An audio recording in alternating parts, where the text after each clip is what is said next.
A Pentagon office spent about a year reading every secret file America ever kept on one subject. On March the 8th, 2024, it published the first volume of what it found. The review reached back to 1945 and covered roughly 24 separate programs. Its finding was flat.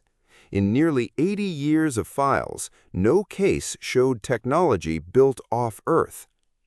Guess what happened to public belief once that answer went out? Belief moved the wrong direction. By late 2025, close to 3/4 of Americans said evidence was being hidden. A government showed its work, told the truth in public, and the truth landed dead on arrival. The report failed for a reason that had nothing to do with the report itself.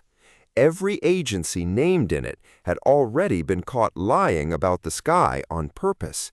Documented lying, declassified later, written down in the CIA's own internal history.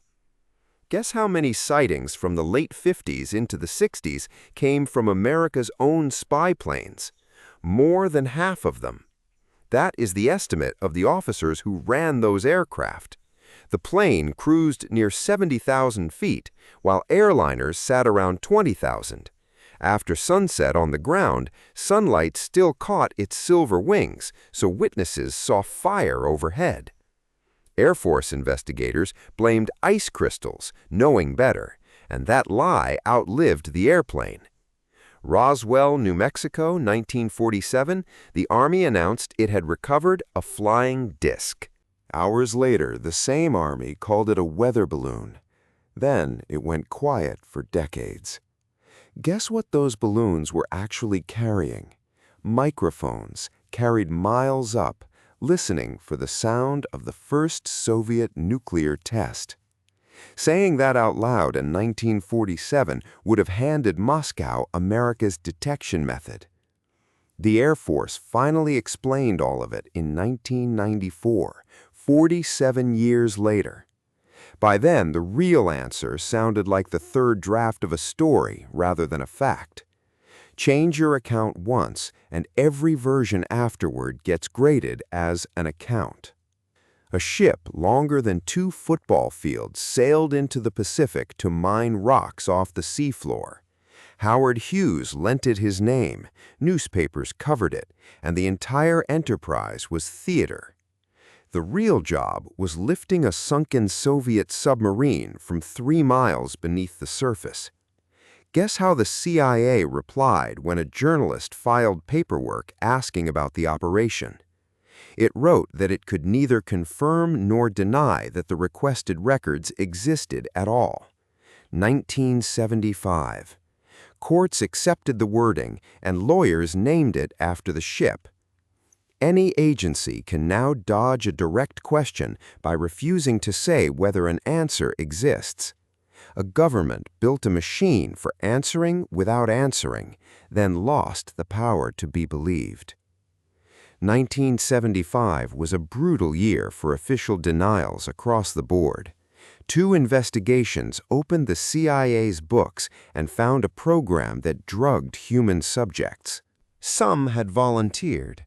Many were given substances without ever being asked. Guess what shape the paperwork was in when investigators asked to see it? The director had ordered most of it destroyed 2 years before anyone came knocking. What survived did so by accident, sitting in boxes misfiled among financial records.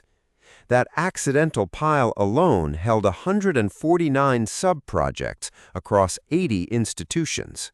Nobody knows how big it really was, and that gap is the most expensive thing they left behind. An Air Force colonel walked into a bar near a classified Nevada base carrying photographs. The pictures showed a saucer above the desert, and he admitted decades later they were fakes. His goal was handing locals something loud to discuss instead of the aircraft being tested nearby. Guess how deep that habit ran inside the service itself? For decades, some new commanders were told they were joining a program called Yankee Blue. The briefing described recovered craft from off-Earth under threat of prison for talking. The program was fake. It was a hazing ritual, banned by the Pentagon only in 2023. An institution that manufactures a myth surrenders any standing to debunk that myth later. Every one of those choices looked defensible on the morning it was made. The spy plane was real security. The listening balloons were real. The submarine was real. Nobody in those rooms was doing harm for sport, and each made one small withdrawal. Guess what the account looks like after 70 years of small withdrawals? In 1958, about 73% of Americans trusted the government to do right. By 2025, that figure sat near 17%. The 2024 report had evidence, method, named authors, and a public paper trail. None of it mattered, because the audience was grading the speaker instead of the sentence. A denial carries weight only when staying silent was a genuine option. Once an institution is known for using secrecy well, both of its answers point one way. Say no, and people hear a cover-up. Say nothing, and people hear the same cover-up. Guess what an honest institution can do from inside that position? Nothing at all. Every available word gets read as proof of the opposite. Truth stops being something you prove and becomes something people decide to grant you. The officials paying that price today mostly inherited it from men who retired long ago. Secrecy hides the past.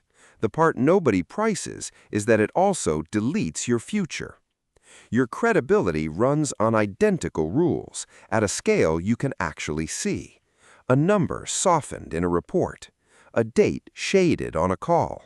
A detail left out of an update. Each one felt cheap, each had a decent reason, and each was a withdrawal you never recorded.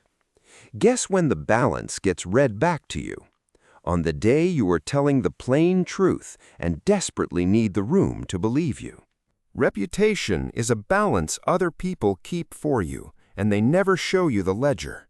Spend it in one afternoon, and you can work for years without buying any of it back.